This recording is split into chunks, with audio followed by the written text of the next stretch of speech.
JEE mains के pressure में जहाँ टाइम की बहुत कमी होती है, अगर ये सवाल आ जाए तो फिर ज़्यादातर लोग गलत ऑप्शन मार्क कर रहे होंगे। सो वेलकम एवरीवन, और आज हम जेई मेंस के लिए एकदम परफेक्ट क्वेश्चन को विटनेस कर रहे होंगे।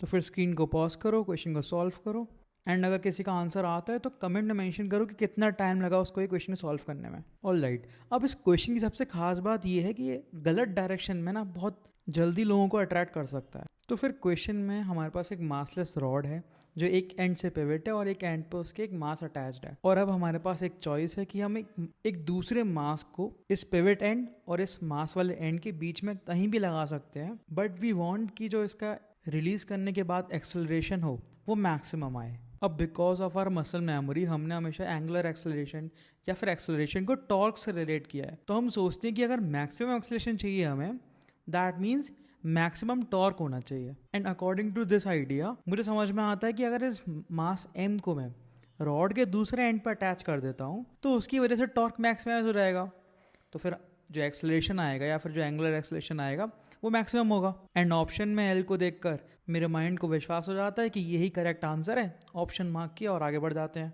लेकिन +4 की उम्मीद में हमें मिलता है -1, बिकॉज इस पूरी कहानी में जो भी हमने अभी एनालिसिस करी, हम एक चीज़ को मिस आउट कर दिए, that is the moment of inertia. Because हमारी जो प्लेसमेंट है मास एम की वो नॉट ओनली टॉर्क को चेंज कर रही है बट ऑल्सो मेरे मोमेंट ऑफ इनर्शिया को चेंज कर रही है। एंड वी नो कि जो एंगुलर एक्सेलरेशन होता है वो मोमेंट ऑफ इनर्शिया से इन्वर्सली प्रोपोर्शनल है, तो फिर कहानी इतनी स्ट्रेट नहीं है। अब इसको प्रॉपरली सॉल्व करने के लिए हम कंसिडर करेंगे कि जो मेरा मास है वो x डिस्टेंस पर है पिवट से, तो फिर उसका टॉर्क लिखेंगे और उसकी इक्वेशन को एक्सप्रेस कर देंगे। तो मेरा नेट टॉर्क कितना हो जाएगा, mgl प्लस mgx, एंड मेरा टोटल मोमेंट ऑफ इनर्शिया कितना हो जाएगा, ml² प्लस mx²। तो फिर तुम आप देख पा रहे होगे कि जो पोजीशन है मेरे मास m की वो टॉर्क में भी आ रही है और मोमेंट ऑफ इनर्शिया में भी।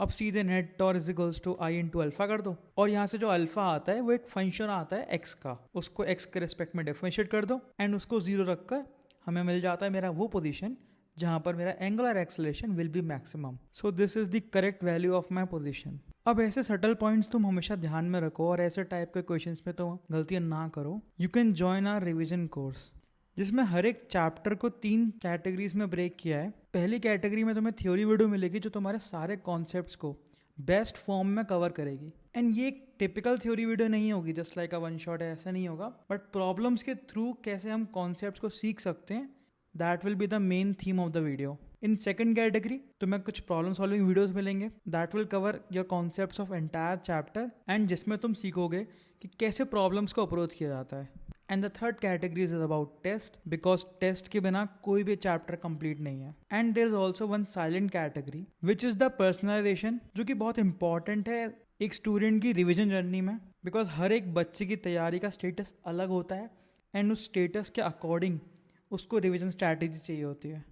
एंड इसके अलावा अनऑफिशियली गाइडेंस, सपोर्ट और टेस्ट एनालिसिस ये सब तो है ही। तो फिर जो भी स्ट्रगल कर रहा है और अपना शेड्यूल नहीं बना पा रहा रिवीजन का, डिस्क्रिप्शन में जो फॉर्म है उसको फिल करो एंड कोर्स को जल्दी से ही फॉलो करना शुरू कर दो।